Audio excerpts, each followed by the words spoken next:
pledhet bapak kerja yen mung ana proyek. Biyen durung kramikan arep turu adem kanginan, penting saben dina iso mangan.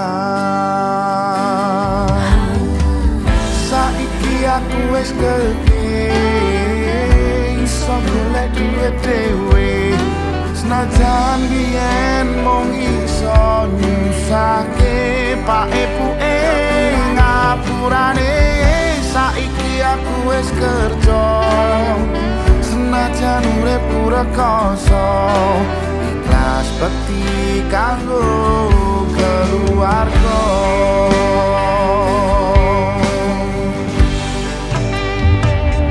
Aku iki anak lanang, kerjaku mung turut dalan, muga iso mulyake derajate keluarga. Pak epuke kasane rawat aku nganti gedhe, yen kathah luputku kula nyuwun pangestu.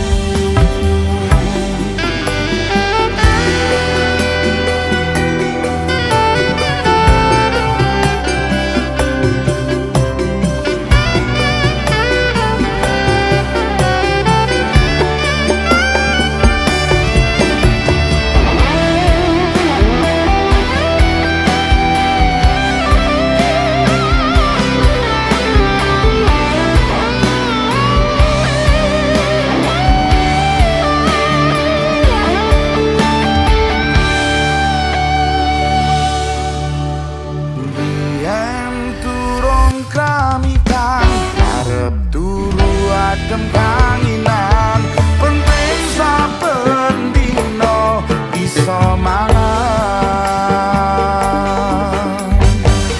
Saiki aku wis gedhe, iso golek duit dhewe, senajan biyen mung iso nyusahke pak epuke ngapurane. Saiki aku wis kerja, senajan urip rekoso, ikhlas bekti kanggo keluarga.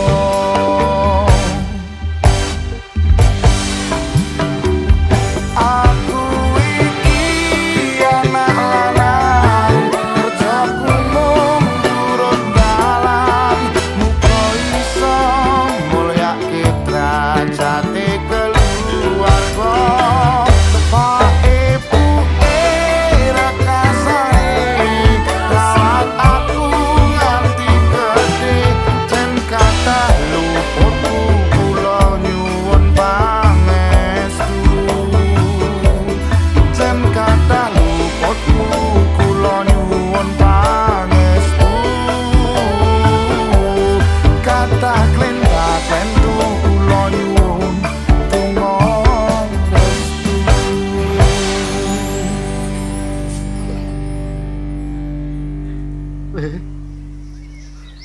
Matur nuwun ya.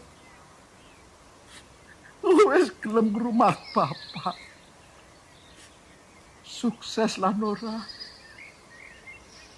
tetep dadi bocah sing apik. Nggih, Pak. Biyen pedhot sekolah, mergo kahanane susah, weling bapak dadi wong sing genah.